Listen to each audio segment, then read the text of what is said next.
Hi friends, நம்ம நெல்லை சமையலில் நம்ம இன்றைக்கி தக்காளி சட்னி தான் நம்ம செய்ய போகிறோம். வாங்க எப்படி செய்யலான்னு பார்க்கலாம். ஸ்டவ் ஆன் பண்ணி ஒரு கடாய் எடுத்து வச்சிடலாம்.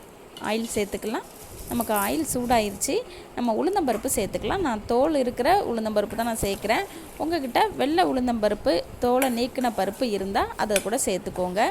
நீங்கள் சட்னி எவ்வளவுக்கு செய்கிறீங்க அப்படிங்கிறத பொறுத்து கூட்ட குறைக்க செஞ்சுக்கோங்க. அந்த பொருளோட அளவுகளை கொஞ்சமாக சின்ன வெங்காயம் தோல் நீக்கிட்டு எடுத்து வச்சுருக்கிறேன். பெரிய வெங்காயம் 1 தோல் நீக்கிட்டு எடுத்து வச்சுருக்கிறேன். 3 பல் பூண்டு தோல் நீக்கிட்டு எடுத்து வச்சுருக்கிறேன். நமக்கு உளுந்தம்பருப்பு ஓரளவுக்கு நல்லா வதங்கி வந்துடுச்சு. இந்த டைமில் நம்ம வெங்காயத்தை நம்ம சேர்த்துக்கலாம். சேர்த்துட்டு நல்லா கலந்து விட்டுடலாம்.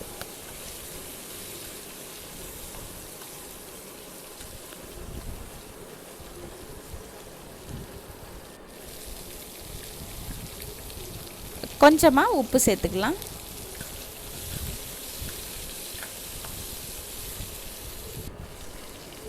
அடுத்ததாக கொஞ்சமாக மல்லி இலை சேர்த்துக்கலாம். மல்லி இலை வந்து நமக்கு ரொம்ப வதங்க வேண்டாம், கொஞ்சமாக வதங்கினா போதும். அப்போ தான் நமக்கு அந்த மல்லி இலையோட நல்ல ஒரு வாசனை வந்து சட்னியில் இருக்கும். அடுத்ததாக ஒரு 3 தக்காளி நான் வந்து கட் பண்ணி எடுத்து வச்சுருக்கிறேன். நம்ம ஒன்றா சேர்த்துக்கலாம்.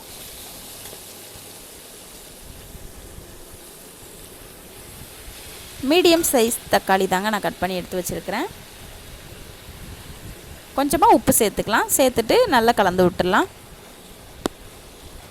காரத்துக்கு நீங்கள் வரமிளகா சேர்க்குறீங்க அப்படின்னா நீங்கள் உளுந்தம்பருப்பு சேர்த்த அந்த கொஞ்சம் நேரத்தில் நீங்கள் வந்து அந்த வரமிளகாவை சேர்த்துக்கோங்க. நான் வந்து இன்றைக்கி வரமிளகா வீட்டில் இல்லை, நான் வந்து வரமிளகாத்தூள் தான் நம்ம சேர்த்துக்க போகிறேன். நமக்கு தக்காளி ஓரளவுக்கு வதங்கி வந்துடுச்சு. இந்த டைமில் 1 டீஸ்பூன் அளவுக்கு வரமிளகாத்தூள் சேர்த்துக்கலாம். உங்களுக்கு காரம் எந்த அளவுக்கு வேணுங்கிறத பொறுத்து நீங்கள் சேர்த்துக்கோங்க. நல்லா கலந்து விட்டுடலாம். நம்ம ரொம்ப வதக்கணும் அப்படிங்கிறது இல்லை, நமக்கு அந்த சூட்லேயே நல்ல மிளகாப்பொடியோட பச்சை வாசனையெல்லாம் போயிடும். லைட்டாக கலந்து விட்டுக்கிட்டால் போதும். இந்த டைமில் நம்ம ஸ்டவ் ஆஃப் பண்ணிக்கலாம். சூடு போனதும் மிக்சி சாரில் சேர்த்துட்டு நம்ம ஒரு 80% நம்ம அரைச்சிட்டு வந்தால் போதும். ஒரு குறகுறப்பாகவே அரைச்சிக்கிட்டால் போதும். ரொம்ப நைஸெல்லாம் அரைக்க வேண்டாம். பாருங்கள், நமக்கு இந்த அளவுக்கு தான் நமக்கு வதங்கி இருக்கணும். நமக்கு சூடெல்லாம் போயிடுச்சு. நம்ம மிக்சி சாரில் சேர்த்துக்கலாம்.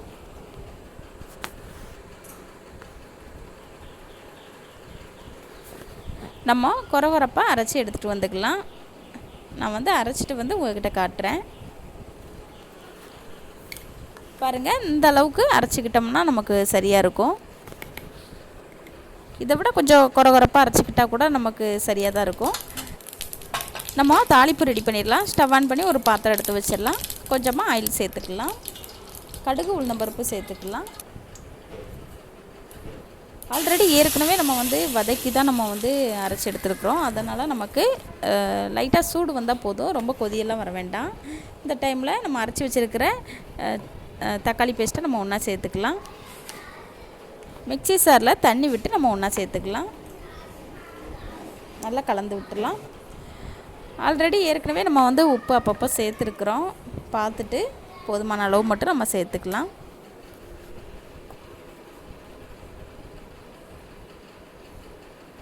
சேர்த்துட்டு நல்லா கலந்து விட்டுடலாம்.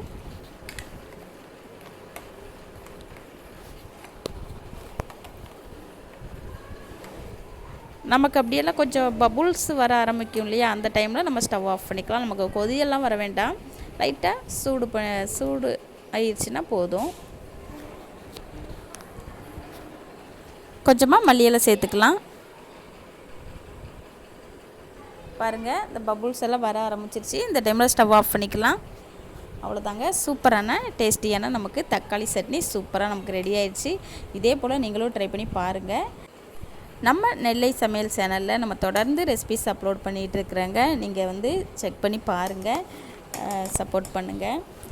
நீங்களும் இதே போல் தக்காளி சட்னி செஞ்சு சாப்பிட்டு பார்த்துட்டு எனக்கு கமெண்டில் சொல்லுங்கள். நன்றி, வணக்கம்.